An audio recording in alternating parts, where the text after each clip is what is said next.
அனைவருக்கும் அன்பு வணக்கம் நண்பர்களே. இன்றைக்கும் ஈரான் இஸ்ரேல் அமெரிக்க யுத்தம், அதை பற்றி தான் நம்ம பார்க்க போகிறோம். இதில் ஒரு முக்கியமான விஷயம், அமெரிக்காவுடைய ட்ரெஷரி செக்ரட்டரி ஸ்காட் பெசன்ட் அவர் என்ன சொல்லியிருக்காரு, இப்போ அந்த சண்டை நடக்கிறதுனால ஸ்ட்ரெய்ட் ஆஃப் ஹோர்முஸ் வழியாக அந்த டேங்கர்லாம் வருவது தடைப்பட்டு இருக்கின்றது. முக்கியமாக இந்த ஆயில் டிரான்ஸ்போர்ட்டே நின்று போயிருக்குன்னு சொல்லலாம்.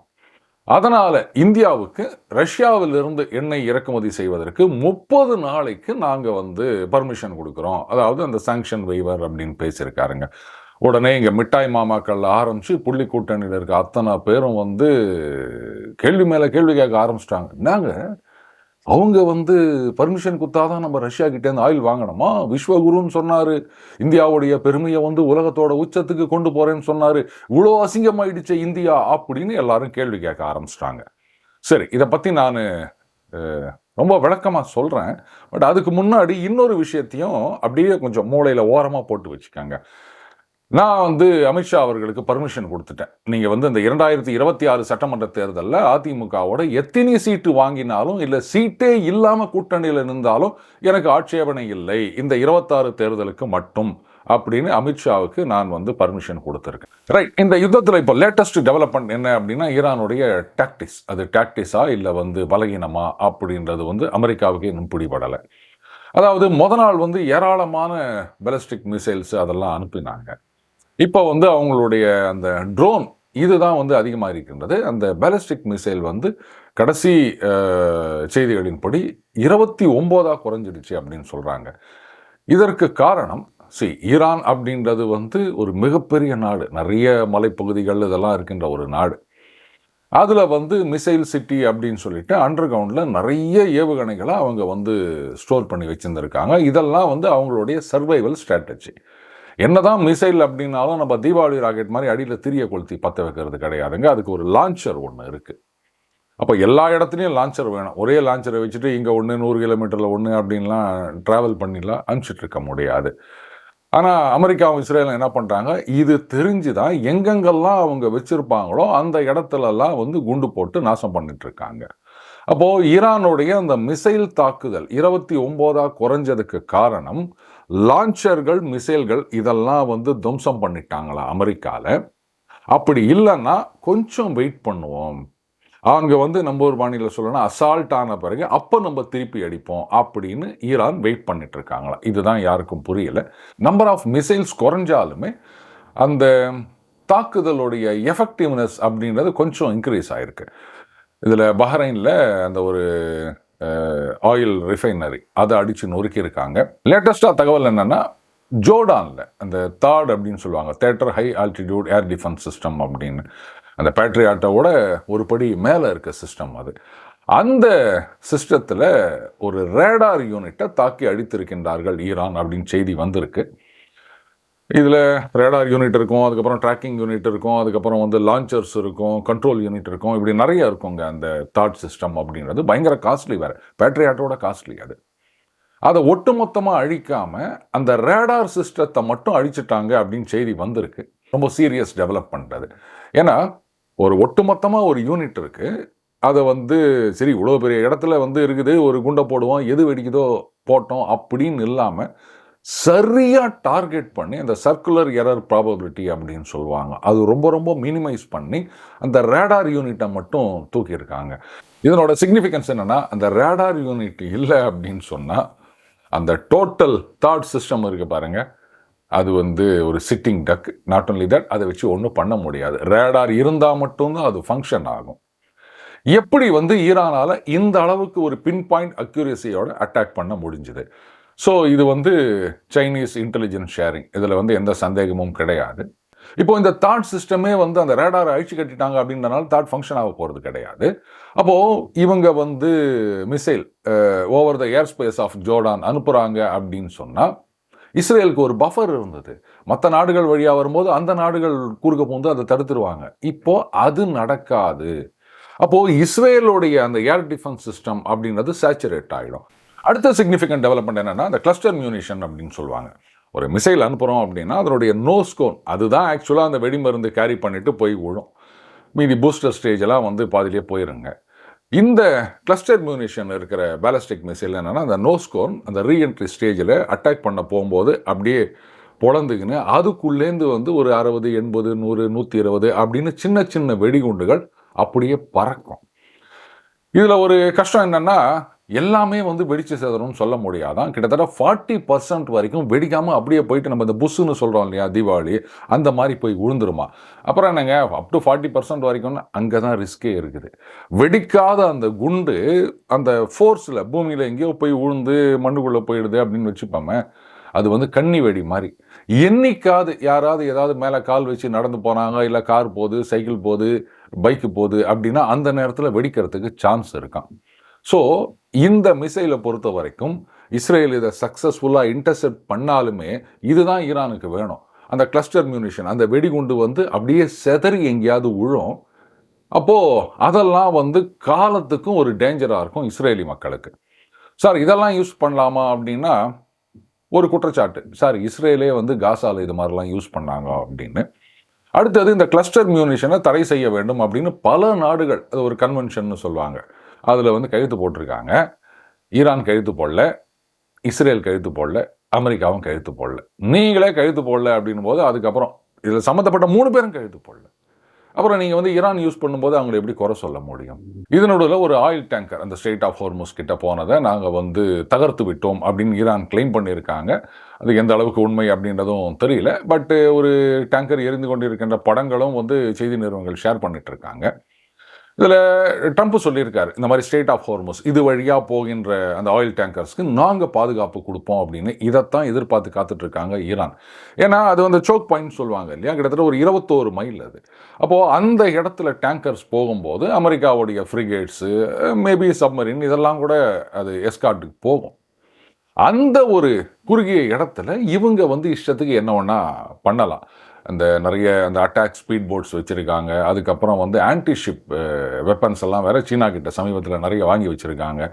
ஸோ இதெல்லாம் யூஸ் பண்ணி நீங்கள் பெருசாக ஒரு நாளைக்கு ஒரு 60 கப்பல் போகுது அப்படின்னா 60ஐயும் அடிக்கணும்னு அவசியம் கிடையாதுங்க. சமயம் பார்த்து காத்துக்கின்னு ஏதாவது ஒன்று தொக்கா மாட்டும் போது 1, 2 இதை நீங்கள் அடிச்சிட்டிங்கனாலே போதும். அந்த ஸ்ட்ரெய்ட் ஆஃப் ஹோர்முஸ் வழியாக போகாமல் இருக்கிறதுக்கு ஒரு முக்கிய காரணம் இந்த ஷிப்பிங் இன்சூரன்ஸ் கம்பெனிஸ் இருக்குது. அவங்க வந்து இல்லைங்க இதெல்லாம் வந்து நாங்கள் இன்சூர் பண்ண மாட்டோம், இல்லை ப்ரீமியம் வந்து கண்ணாவினான்னு ஏற்றுட்டாங்கன்னு சொன்னால் யாரும் கப்பலில் எடுக்க மாட்டாங்க. அதுதானே தவிர மற்றபடி நீங்கள் என்னதான் டேங்கர் போங்க, நாங்கள் வந்து பாதுகாப்பு கொடுக்குறோம், நாங்கள் இந்த ஏர்க்ராஃப்ட் கேரியரே வருது அப்படின்னாலும் இன்சூரன்ஸ் கம்பெனி அங்கே ஓகே சொன்னால் மட்டும்தான் இவங்க வந்து கப்பல் எடுத்துகிட்டு போவாங்க. இதுதான் இங்கே இருக்கின்ற சிக்கல். இதற்கிடையே இன்னொரு செய்தியும் வந்திருக்குங்க. அதாவது அந்த ஸ்ட்ரெய்ட் ஆஃப் ஹோர்முஸ் வழியாக இந்தியா, அதுக்கப்புறம் சீனா, இந்த நாடுகளுக்கு போகின்ற கப்பலை நாங்கள் ஒன்றும் செய்ய மாட்டோம், மற்ற நாட்டு கப்பல்கள் அது வந்ததுன்னா நாங்கள் அட்டாக் பண்ணுவோம் அப்படின்னு ஈரான் சொல்லியிருக்கிறதாவும் செய்தி வருகின்றது.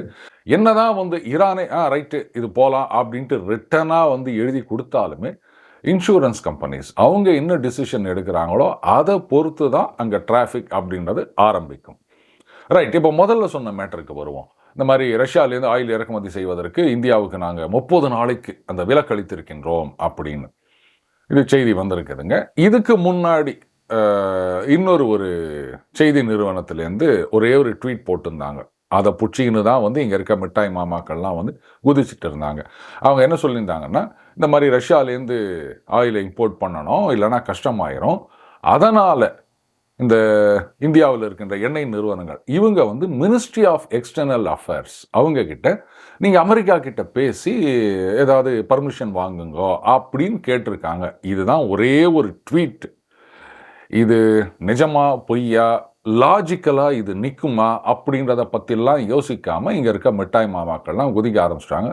இப்படி கெஞ்ச வேண்டிய நிலைமை வந்துருச்சு அப்படின்னு. இப்போ ஸ்காட் பெசன்ட் வேற சொல்லிட்டாரா இந்த மாதிரி விலக்களித்திருக்கின்றோம் அப்படின்னு. அவ்வளோதான், பார்த்தீங்களா, அவரே சொல்லிட்டாரு நம்மளுடைய நிலைமை இப்படி ஆகி போயிடுச்சு அப்படின்னு. ஏதோ இந்தியாவுக்காக வருத்தப்படுற மாதிரி நக்கல் பண்ணிட்டு இருக்கானுங்க இந்த மிட்டாய் மாமாக்கள் அண்டு புள்ளி கூட்டணியில் இருக்கவங்களும். இப்போ உங்களுக்கே ஒரு சந்தேகம் வரலாம், சார் என்னதான் முட்டு கொடுக்கறதுனாலும் ஒரு அளவு இல்லையா? ஸ்காட் பெசன்ட் ட்ரெஷரி செக்ரட்டரி பேசியிருக்காரு. இந்த வீடியோவும் எல்லா செய்தி சேனல்களும் போட்டிருக்காங்க. இதுக்கு மேல என்ன ப்ரூஃப் வேணும் அப்படின்னு.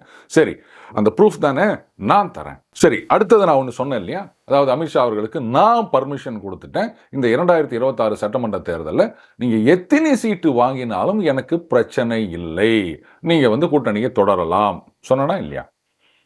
என்ன சார் நம்புற மாதிரி இருக்கு அப்படின்னு கேட்டா, ரைட், உங்களுக்கு கொஞ்சம் யோசிக்கிற திறன் இருக்கு, அதனால என்ன பைத்தியம் மாதிரி பேசுறான் அப்படின்னு நீங்க சொல்லுவீங்க. ஆனால் இந்த பொழுது போகாத ஒரு சில சில்வண்டுகள், இந்த பாஜக, அதிமுக இவங்களை அசிங்கப்படுத்தணும், இந்த கூட்டணியை உடைக்கணும் அப்படின்னு நினைக்கிற சில சில்வண்டுகள், அவங்கெல்லாம் இதை பிடிச்சிக்கிட்டு பார்த்தீங்களா, ஒரு யூடியூப் சேனல் வச்சிருக்கவர் அமித்ஷாவுக்கு பர்மிஷன் கொடுக்கிறாரு, அந்த அளவுக்கு பாஜக தமிழகத்தில் செயலிழந்து போய்விட்டது அப்படின்னு ஆரம்பிப்பாங்க. இதை வச்சுக்கின்னு இன்னும் 4 பேர் ட்வீட் போடுவாங்க, சோஷியல் மீடியாவில் பேசுவாங்க. அதுக்கப்புறம் எல்லாம் கும்பலாக உட்காந்து பேசுவாங்க. வேலை இல்லாதவர்கள், பொழுது போகாதவர்கள், கொஞ்சம் யோசிக்கிறவங்க இதெல்லாம் கண்டுக்காமல் போயிடுவாங்க. சரி, இப்போ இதுக்கு பாஜக தரப்புலேருந்து ஏதாவது மறுப்பு அறிவிக்கை கொடுப்பாங்களா? இவன் யாருங்க எங்களுக்கு பர்மிஷன் கொடுக்கறது, அந்த ஆளுக்கு எங்களுக்கு சம்மந்தமே கிடையாதுங்க அப்படின்னு ஏதாவது சொல்லுவாங்களா? நான் யாருன்னு கூட அவங்களுக்கு தெரியாது. ரைட், சரி, இதை அப்படியே வச்சுட்டு மறுபடியும் அந்த ஸ்காட் பெசன்ட் மேட்டருக்கு வருவோம்.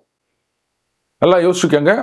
இந்த செய்தி நேற்றுக்கு தான் வந்தது. அப்போது நேற்றையிலேருந்து 30 நாளைக்குன்னு வச்சுக்கலாமே. பிப்ரவரி மாதம் அதுக்கு முன்னாடியே இந்த வர்த்தக ஒப்பந்தம் அப்படின்னு பேச ஆரம்பிச்சிட்டாங்க. இதுதான் மாடாலிட்டிஸ், இதை ஃபைனலைஸ் பண்ணலாம் அப்படின்லாம் சொன்னாங்க. அப்போவே ட்ரம்ப் சொன்னார் ரஷ்யாவிலிருந்து ஆயில் வாங்கக்கூடாது அப்படின்னாரு. அதுக்கப்புறமா அப்படி கொஞ்சம் மாற்றி வாசித்தாங்க அங்கே இருக்கவங்கெல்லாம்.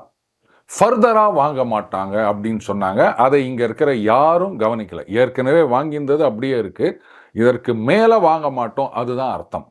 சரி, இது ஜனவரி மாதம் எண்டில் அப்படின்னு வச்சுக்கலாமா? அன்றைக்கு ட்ரம்ப் சொன்னது ரஷ்யா கிட்டேருந்து இனிமே இந்தியா ஆயில் வாங்காது அப்படின்னு. நேற்றைக்கு தான் விலக்களித்திருக்கின்றார். நடுவில் இந்த பிப்ரவரின்னு ஒரு மாதம் இருக்குல்ல, இந்த மாதத்தில் நம்ம ரஷ்யா கிட்டேருந்து ஆயில் வாங்கினோமா இல்லையா சொல்லுங்கள். எவனாவது ஒரு விளக்கெண்ணெய் மிட்டாய் மாமா இதெல்லாம் யோசிச்சானா? பிப்ரவரி மாதம் நமக்கு ஆயில் சப்ளை பண்ணதில் டாப் நம்பர் 1 பொசிஷன் ரஷ்யா. நம்ம ஒரு நாளைக்கு கிட்டத்தட்ட 5.5 மில்லியன் பேரல்ஸ் இறக்குமதி பண்ணுறோம். அதில் 1 something ரவுண்டாக 1 மில்லியன் வச்சுப்போமே. அதாவது அரௌண்ட் ஒரு 20% ஆஃப் அவர் ஆயில் ரெக்யர்மெண்ட் பிப்ரவரி மாதம் ரஷ்யா கிட்டேருந்து வாங்கியிருக்கோம். ஜனவரி வாக்குலேயே ரஷ்யா கிட்டேருந்து வாங்க மாட்டாங்கோ அப்படின்னு ட்ரம்ப் சொல்லிட்டாரு. மார்ச் மாதம்தான் விலக்களித்திருக்கின்றார்கள்.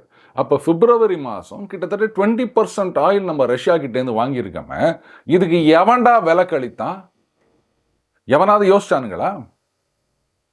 முதல் இடத்துல ரஷ்யா, 2வது இடத்துல சவுதி அரேபியா. ரஷ்யா கிட்டேருந்து வாங்கிட்டு தானே இருக்கோம். யாரும் அன்னைக்கு ஸ்காட் பெசன்ட்டோ இல்லை ட்ரம்ப்போ நமக்காக தனியாக ஒரு வெய்வர் கொடுக்கல. இப்போ என்ன திடீர்னு வெய்வர்? கொஞ்சமாவது யோசிக்கணுமா வேணாம்? நாட்டு மேலே அக்கறை இருந்ததுன்னா கொஞ்சமாவது யோசிப்பானுங்க. ஆனால் இவங்க மூளையில் இருக்கிறது எல்லாமே மோடி மீதான வெறுப்பு. மோடிக்கு ஓட்டு போட்டதுனால இந்த நாட்டு மக்கள் மீதும் இந்த நாட்டுக்கும் எதிராக மிகப்பெரிய வெறுப்பு இவங்க மண்டைக்குள்ள ஓடினுக்குதுங்க. சரி, அப்புறம் எதுக்கு இந்த ஸ்காட் பெசன்ட் இந்த மாதிரி நாங்கள் விலக்களிக்கிறோம்னு சொல்லணும்? அவர் என்ன பைத்தியமா அப்படின்னா, சரி, ட்ரம்ப்புடைய அட்மினிஸ்ட்ரேஷனில் எல்லாருமே அப்படின்னா 2 காரணம் இருக்குது. முதல் காரணம், ட்ரம்ப்பை பொறுத்த வரைக்கும் நாங்கள் யூரோப்பியன் யூனியனில் இருக்கவங்க, ஜெர்மனி, ஃப்ரான்ஸு, பிரிட்டன், இதெல்லாம் எவ்வளோ பணக்கார நாடுகள். அவங்க எல்லாமே நான் 10 நிமிஷம் 20 நிமிஷத்தில் கூப்பிட்டாலே இருக்கிற வேலையெல்லாம் தள்ளி வச்சுவிட்டு உடனே ஓடி வராங்க. நான் ஏதாவது கையெழுத்து போடுறேன் அப்படின்னு சொன்னால் பின்னாடி நின்றுங்கன்னு அப்படியே கை தட்டி நிற்கிறாங்க. ஃப்ரான்ஸ் வா அப்படின்னோடனே வராங்க, பிரிட்டன் வா அப்படின்னோடனே வராங்க, டேடின்னு சொல்லிட்டு போகிறாங்க, இவருக்கு நோபல் கொடுங்கன்னு சொல்லிட்டு போகிறாங்க. ஆனால் இந்தியான்ற ஒரு நாடு மட்டும் நம்ம சொல்கிறத கேட்க மாட்டேங்குது. எல்லாரும் நம்மளை போற்றி புகழ்ந்து பாடும்போது இந்தியாவை மட்டும் அந்த கோஷ்டி கானத்தில் கலந்துக்காமல் இருக்குதே. இந்த ஆஸ்ட்ரிக்ஸ் அண்ட் ஓபிலிக்ஸ் பற்றி அவங்களுக்கு தெரியும். அந்த ஜூலியஸ் சீசர் ஒட்டுமொத்தமாக எல்லாத்தையும் முழுங்கிட்டு இருப்பார். ஆனால் அந்த ஒரே ஒரு சின்ன கிராமம் மட்டும் அவரை எதிர்த்து நின்றுட்டுருக்கும். அங்கே தான் அந்த ஆஸ்ட்ரிக்ஸ் ஓபிலிக்ஸ் இருப்பாங்க. எப்படியாவது அவங்கள ஜெயிக்கணும் அப்படின்னு நினைப்பாரு, ஒன்றும் நடக்காது. ஸோ அந்த மாதிரி இன்றைக்கு இந்தியா இருந்து கொண்டிருக்கின்றது. அந்த ட்ரம்ப்புக்கு குடைச்சல் கொடுத்துருந்தது. அதனால தான் நிறுத்திட்டாங்க அப்படின்றாரு, இனிமேல் வாங்க மாட்டாங்கன்றாரு. என்னோட பேசணும்னு சொன்னார் அப்படின்றாரு, சண்டையை நான் தான் நிறுத்தினேன் அப்படின்றாரு. அவ்வளோலாம் சொன்னவர் சொல்கிறார், நான் மட்டும் இந்த சண்டையை நிறுத்தாமல் இருந்தேன்னா பாகிஸ்தானில் வந்து இத்தனை கோடி பேர் செத்து போயிருப்பாங்க, பாகிஸ்தான் பிரைம் மினிஸ்டரே செத்து போயிருப்பார், இப்படிலாம் சொல்கிறார். இப்போ அதெல்லாம் இங்கே இருக்கவங்க கண்ணுக்கு தெரியாது. இதனுடைய இன்னொரு பார்ட் என்னென்னா, அமெரிக்காவில் இருக்கவங்களே கழுவி ஊற்றுறாங்க. என்ன பெரிய வந்து ஃபாரின் பாலிசின்றாரு, நான் தான் வந்து மேக் அமெரிக்கா கிரேட் அகைன் அப்படின்றாரு, இந்தியா கிட்ட அவங்க ஜம்பம் செல்லலை அப்படின்னு அங்கே இருக்கவங்கெல்லாம் அவரை கழுவி ஊற்றினுக்கிறாங்க. ஸோ அதுக்காகத்தான் இந்த மாதிரி சமயம் கிடைக்கும் போதெல்லாம் வந்து இந்தியாவை எப்படியாவது மட்டம் தட்டணும்னு ட்ரை பண்ணிட்டு இருக்காங்க. நம்பர் 1. இது வந்து ரெட்டாரிக்கல் சைடு. ப்ராக்டிக்கல் சைடு பார்த்தீங்கன்னா, இன்றைக்கும் நாம் வந்து ரஷ்யா கிட்டேருந்து எண்ணெயை ஏராளமாக வாங்கிட்டு இருக்கோம். எந்த நேரத்திலும் அது தடைப்படவில்லை.